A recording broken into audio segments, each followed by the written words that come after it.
비가 내리던 오후 해운대 바닷바람이 유리창을 두드렸다. 카페 창가에 앉은 소진은 빗줄기가 유리벽을 타고 흐르는 걸 멍하니 바라보았다. 40대의 오후는 생각보다 조용했고 조용한 만큼 입안에서 오래 굴린 말처럼 씁쓸했다. 남편과 아들, 오래된 식탁, 어제와 다르지 않은 내일. 오늘은 오랜만에 친구를 만나는 날이었다. 결혼한 지 4년 된 교회 집사 다연. 학창 시절엔 늘 밝고 야무졌던 아이. 소진은 약속 시간보다 10분쯤 일찍 카페에 도착해 따뜻한 아메리카노를 받아들고 자리로 돌아왔다. 문이 열리고 다연이 들어왔다. 순간 소진은 속으로 숨을 삼켰다. 예전의 발랄함은 흔적만 남아있었다.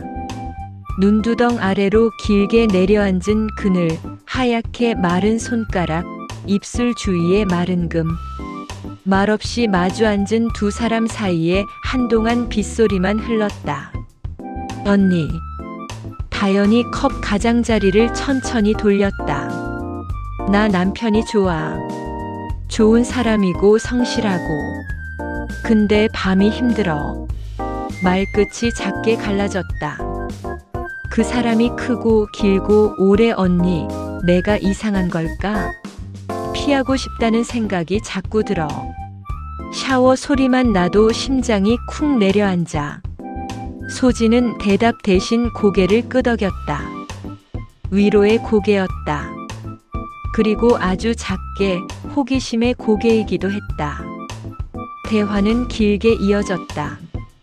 다연은 상담을 고민했지만 부끄러움에 몇 번이고 발길을 돌렸다고 했다.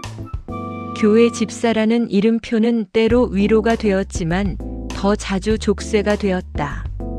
자리에서 일어나기 전 소진은 가방에서 작은 통을 꺼냈다. 자신이 먹는 영양제를 권하며 몸부터 챙기자고 웃었다. 다연은 고맙다며 다음에 집에 들러달라고 했다. 해운대 바다는 그날 유난히 거칠었다. 집으로 돌아오는 길 소진의 마음에도 물결이 일었다. 우리는 누구나 외로움을 타지만 어떤 외로움은 색을 띈다. 호기심의 색, 금단의 색. 그날 밤 소진은 익숙한 부엌에서 저녁을 차리며 생각했다. 나는 왜 이 이야기에 마음이 흔들릴까? 남편과의 일상은 편안했지만 편안함이 너무 오래되면 무감각이 된다. 오래된 침대, 예측 가능한 대화, 안전한 거리. 그리고 그 사이를 비집고 들어오는 상상. 며칠 뒤 소진은 영양제를 들고 다연의 집을 찾았다. 초인종을 누르자 문이 열렸다. 그런데 문을 연 사람은 다연이 아니었다. 검은 티셔츠에 회색 트레이닝 팬츠를 입은 태섭. 다연의 남편이었다.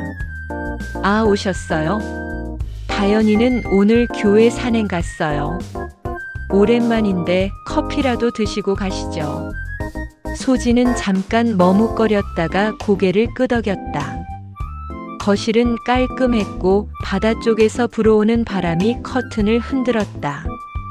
태섭은 원두를 갈아 드리퍼 위에 올렸다. 물을 붓는 손이 놀랄 만큼 섬세했다. 사람에겐 누구나 모순이 있다. 큰 어깨, 조심스러운 손. 처음의 대화는 안전했다. 날씨, 회사, 교회. 그러나 안전한 대화는 길게 가지 못했다. 요즘 태섭이 컵을 내려놓으며 말했다. 아내가 저를 피합니다. 잘못한 게 뭔지 모르겠어요. 말을 꺼내면 더 멀어질까봐 겁나고. 소진은 다연의 눈물과 태섭의 혼란을 동시에 떠올렸다. 누구의 잘못이라고 단정할 수 없는 문제들. 부부 사이의 비밀들은 늘 둘의 언어로만 풀 수 있는 법. 그럼에도 사람은 이해를 갈망한다. 이해받는 순간 경계가 얇아진다. 컵과 컵 사이 손등과 손등이 스쳤다. 사소한 온기가 엮여 더 큰 온기를 부른다. 말 대신 침묵이 울렸다. 해운대 바람이 커튼을 부풀리고 초침이 방 안을 걷는 소리가 또렷해졌다. 소진의 가슴 어딘가 오래 잠들어 있던 것들이 깨어났다. 그날 선은 아주 조용히 그러나 분명하게 넘어졌다. 설명할 수 없는 끌림과 외로움의 밀도가 한순간 같은 방향으로 기울었다. 소진의 세계가 기우는 소리가 들리는 듯 했다.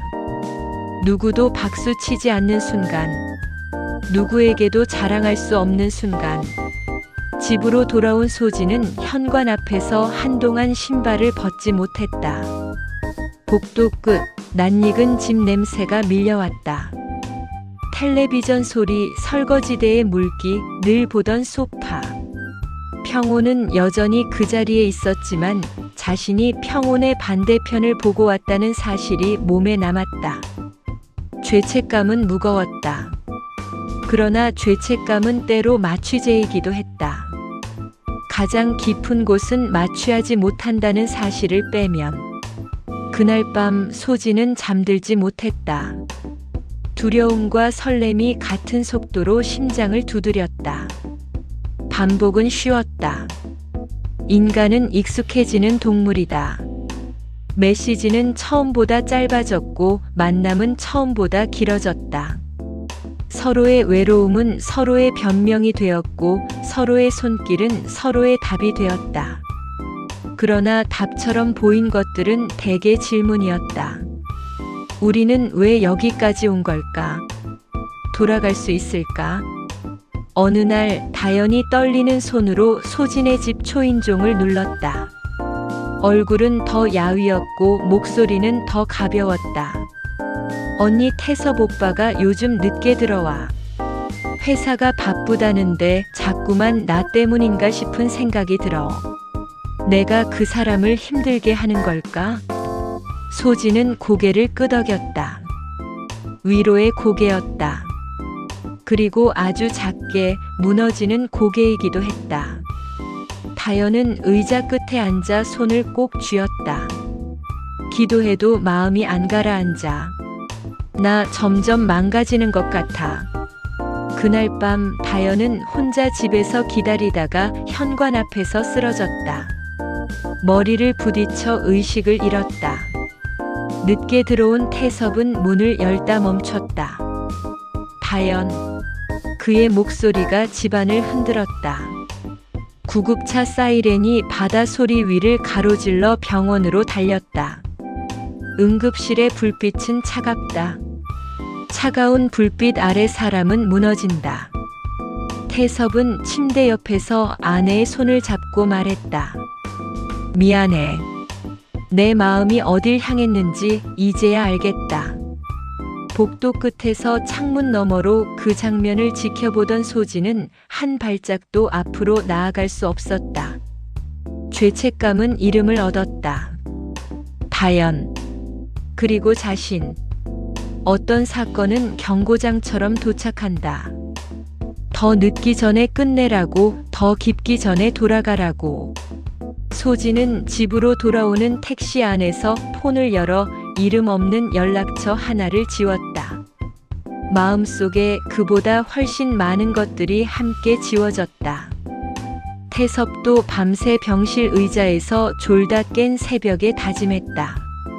나는 남편이다. 배우자다. 우리를 다시 시작하자. 말은 간단했지만 실천은 결코 간단하지 않았다. 그러나 어떤 다짐은 무게로 완성된다. 시간과 반복 그리고 포기가 필요한 것들의 포기. 며칠 후 다연이 눈을 떴다. 하얀 천장, 생리식 염수의 차가운 냄새, 익숙한 남편의 손. 태섭은 천천히 말했다. 미안해. 너를 힘들게 했다는 사실을 이제야 제대로 봤어. 나 낮추고 배울게. 그의 말은 서툴렀고 그래서 진심 같았다. 진심은 유려하지 않다. 다연의 입술이 아주 작게 떨렸다. 나는 나도 노력할게. 우리 같이. 그 순간 소진은 병실 문가에서 조용히 고개를 숙였다. 눈물이 앞을 가렸다. 누군가의 행복을 바라보며 흘리는 눈물에는 두 가지가 섞인다. 미안함과 안도. 그녀는 둘 다였다. 시간은 바다처럼 수평으로 흐른다. 표면은 잔잔해도 밑바닥에서 방향을 바꾼다. 몇 달 뒤 카페에서 다시 만난 다연은 놀라울 만큼 달라져 있었다. 얼굴에 빛이 돌았다. 언니, 태섭 오빠가 달라졌어. 말을 줄이고 나를 듣고 밤에도 천천히 나를 배려해. 내가 편해. 소진은 웃으며 고개를 끄덕였다. 다행이다. 그 말 뒤에 따라붙은 수많은 말들을 삼켰다. 사람의 성장에 우리 모두가 동일한 값을 낼 필요는 없다. 그러나 어떤 성장에는 누군가의 눈물이 섞여 있다. 받아들이는 일은 쉬워도 인정하는 일은 어렵다. 그날 집으로 돌아온 소진은 낡은 식탁 앞에 앉아 남편에게 말했다. 나 요즘 외로웠어. 우리 서로에게 너무 익숙해서 서로를 안 보는 것 같아. 남편은 놀란 눈으로 아내를 보았다. 미안해. 나도 무뎌졌어. 부부는 말과 말 사이의 침묵을 줄이기 위해 작은 약속들을 만들었다. 하루에 10분 서로만을 위한 시간. 주말엔 휴대폰을 내려놓고 걸을 것. 불편해도 솔직하기. 침실의 속도를 서로에게 맞추기. 크지 않지만 방향은 분명한 약속들. 관계는 방향으로 산다. 속도가 아니라. 어느 저녁 해운대 하늘이 바다색으로 물드는 시간. 소진은 베란다에서 바람을 마셨다. 과거는 기억으로만 남았다. 그 기억은 잘 포장된 상자가 아니라 모서리가 조금 해진 상자였다. 열면 아프고 닫으면 무겁다. 그래서 그녀는 상자 위에 얇은 천을 덮어두듯 마음을 덮었다. 사람은 살아간다. 실수와 선택, 후회와 다짐을 끌고. 중요한 건 같은 실수로 같은 사람을 다치게 하지 않는 일. 같은 후회로 자신을 소모하지 않는 일. 그녀는 작은 목소리로 자신에게 말했다. 나는 오늘 내가 지킬 것을 지켰다. 그걸로 충분하다고 오늘만은 믿어보기로 했다. 태섭은 더 이상 길고 오만하게 사랑하지 않았다. 그는 묻고 기다리고 함께 호흡했다. 강함으로 사랑하던 사람은 배려로 사랑하는 법을 배웠다.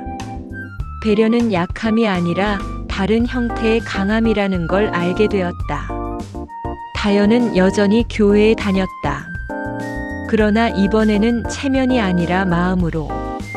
그녀는 아픈 사람 곁에 오래 앉아주는 법을 배웠다. 오래 앉아준다는 건 단지 의자를 지키는 일이 아니라 시선을 맞추는 일이라는 것도. 그리고 소진. 그녀는 자신의 남편과 다시 걷기 시작했다. 동네 시장을 지나 바닷가까지. 대화는 가볍고 웃음은 잦았다. 완벽하지 않지만 서로의 속도에 맞추려는 노력이 삶을 바꾼다는 걸 체감했다. 밤이면 그녀는 기도처럼 몇 문장을 마음속에서 되뇌었다. 누군가를 향하던 눈을 내 곁 사람에게 돌리게 하소서. 잃어버린 감각이 아니라 새로 배우는 사랑을 가르쳐 주소서.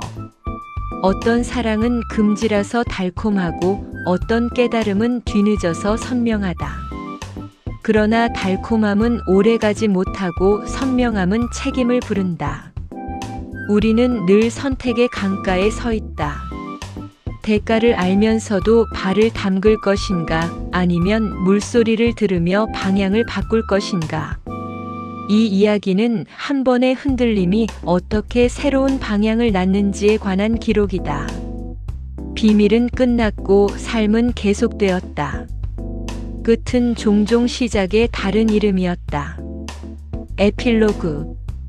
해운대의 초겨울 바람은 여전히 짭짤했다. 카페 창가의 유리창엔 또다시 빗방울이 맺혔다. 소진은 메시지를 하나 보냈다. 오늘 고마웠어. 받는 사람은 남편이었다. 남편은 이모티콘 하나를 보냈다. 그 단순한 웃음표 하나에 하루가 가벼워졌다. 당신도 오늘 당신 곁의 사람에게 한 문장을 건네보면 어떨까? 고마워. 괜찮아? 같이 걸을래?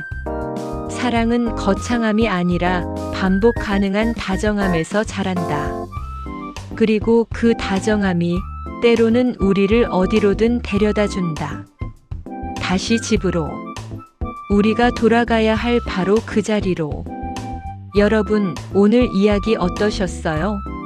스스로를 사랑하기로 결심한 순간 우리의 삶은 조용히 달라집니다. 이 영상이 누군가의 밤을 덜 외롭게 했다면 좋아요, 구독, 알림 설정까지 부탁드리며 당신의 이야기도 댓글로 들려주세요. 우리는 서로의 용기가 될 수 있으니까요.